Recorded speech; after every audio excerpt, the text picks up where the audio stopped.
The Chicken War, an international trade conflict between the United States and the European Economic Community between 1961 and 1964. While it is widely regarded that the Cold War was a heavy time of diplomatic involvement and trials, few are familiar with another ongoing transatlantic war during the same period, the Chicken War. The 1957 Treaty of Rome created the European Economic Community, which strived to create an open market throughout Europe.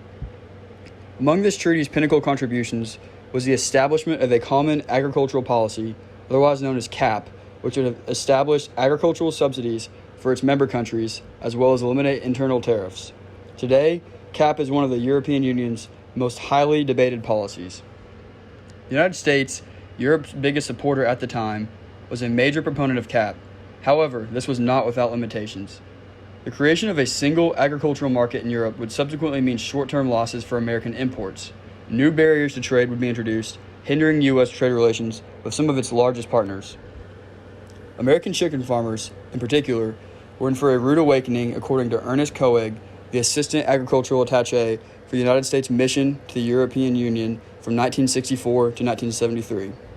Koenig was interviewed by Quentin Bates in August 1995. Schatzel, the ambassador for the European Economic Community from 1967 through 1972, and Vladimir Lehovich, the ambassador's aide from 1969 to 1971, both echoed these concerns that Bates had, noting that little has changed over the development of CAP in his 2002 interview with Charles Stewart Kennedy. Chicken War is a quip for a long festering controversy that in the summer of 1963 bristled with the menace of a possible trade war between the United States and the European Economic Community. Actually, no break of hostilities developed, for, in good time, basis for a detente was found.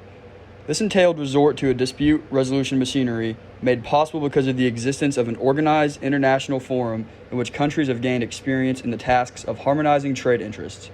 How the controversy started, burgeoned, and was disposed of illustrates the complications arising from the creation of the common market and the ways devised for coping with these and other complications afflicting international trade. The long duel between the United States and the common market over chicken tariffs in 1963 had businessmen and government officials on both sides of the Atlantic alternating between lamentation and laughter. The name given this duel, the Chicken War, was ludicrous and the subject of endless jokes and puns. It was regarded with amusement as a petty squabble in a world of much graver problems, but the Chicken War produced more anger than it did fun. For United States poultry growers, the increased common market tariffs on table poultry meant the virtual elimination of their rich export market in West Germany and other European areas.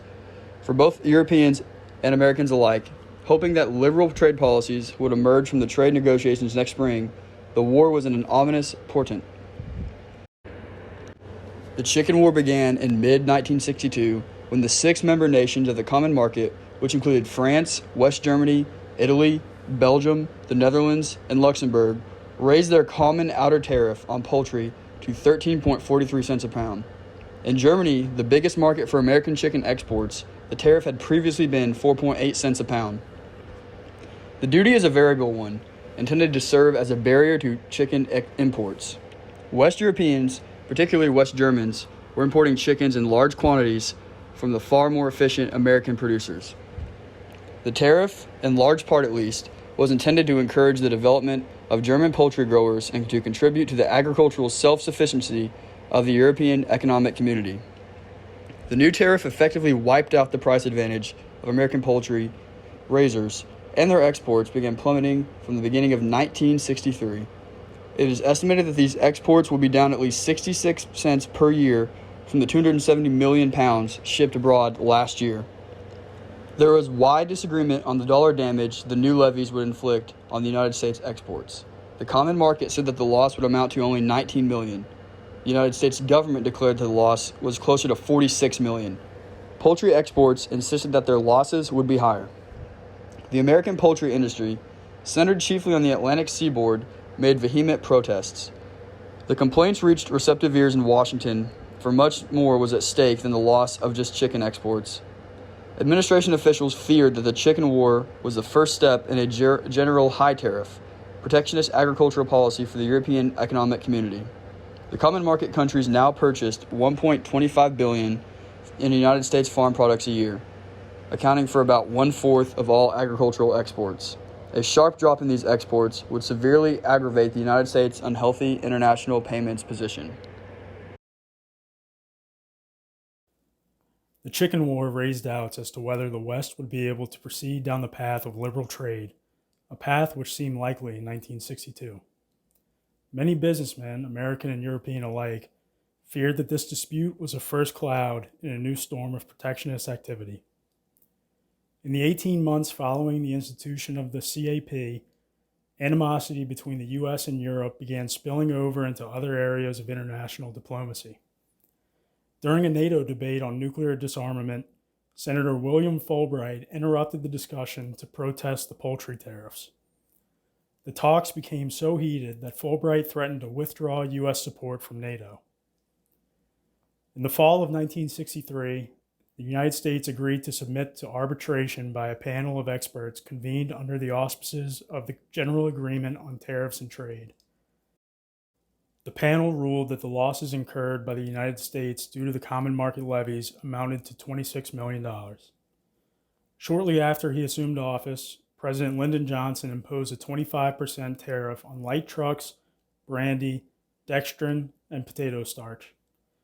These tariffs amounted to roughly $26 million, equaling the amount of losses determined by the GATT.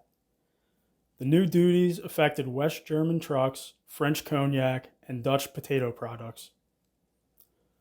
All tariffs were ultimately lifted in 1964, except for the 25% duty on light trucks. While Johnson argued that this was intended to recover the losses incurred as a result of the CAP, audio tapes of his conversations in the Oval Office reveal that he maintained the tariff at the request of Walter Reuther, the president of the United Auto Workers Union. According to the tapes, the U.S. auto industry was concerned about Volkswagen's expansion into the U.S. market, and Johnson acquiesced in order to secure the union's support for his 1964 presidential bid. As history shows, trade wars have the potential to strain economic relations and political alliances.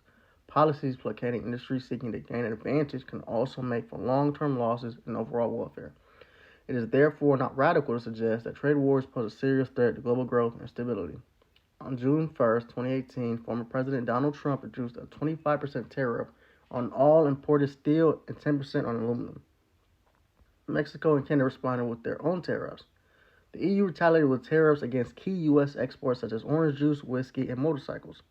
The retaliatory tariff during the Chicken War and the most recent economic conflict between the EU and U.S. have caused significant volatility in global capital markets. Pro-risk assets and currencies like the New Zealand and Australian dollars declined during this time. While Australian and New Zealand dollars suffered amid this trade war, the euro also took a hit amid the trade war dispute as the regional and global economic outlook became more uncertain. Growth is likely to be slower if the U.S. and other economic powerhouses continue to egg each other on. Risk-off assets such as the Swiss franc will likely still be stable because it is heavily backed up by large reserves of gold, bonds, and has many financial assets, which help the Swiss National Bank ensure the currency stability during times of volatility. The Chicken War is one out of many economic conflicts the U.S. and EU have engaged in. The Pasta War in 1985 saw tariffs go up on European pasta, followed by retaliation against U.S. imports of walnuts and citrus. The Banana Trade War of the 1990s, which was unresolved until 2009, saw a similar tit-for-tat dynamic. On balance, trade wars are neither short nor easy to win. They are long, arduous, and costly-incurring processes that leave everyone worse off than before. If the U.S. continues to impose protectionist policies, global equity markets will remain vulnerable to violence, volatility, and global economic performance is likely to suffer. Can today's chip war be the next chicken war? It is pretty clear at this point that President Joe Biden is no softer when it comes to economic competition with China.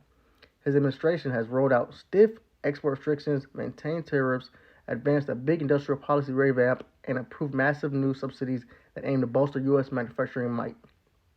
In many ways, the scope and scale of Biden's China strategy have exceeded those of a predecessor who shook the global trading system with his 2-year trade war. Case in point, the Biden administration is now considering cutting off Huawei technologies from all of its American suppliers, including Intel and Qualcomm. Such a move would mark a fresh escalation of U.S. national security instructions on the Shenzhen, China-based company, which has long been scrutinized for its ties to the Beijing government and Chinese military. Sure, former President Trump made waves when he added Hawaii to the U.S. entity list in 2019, but the total ban now under consideration will eliminate the company's access to vital U.S. supplies entirely. The success of the Biden administration's Chinese containment policy hinges on convincing U.S. allies to impose similar restrictions on their domestic companies. That's why the U.S. is working with the Netherlands and Japan to wall off China's access to advanced chip-making machinery that Beijing needs to make cutting-edge semiconductors. This is in sharp contrast to show how the U.S. handles issues with allies, example being Canada and the spoiled milk fiasco. The U.S. set up a second dispute settlement panel to resolve differences with Canada over its dairy quotas, saying Ottawa is still undermining access to its market under a trade deal between the two nations. But as you can see, the effects of the chicken war are still felt to this day.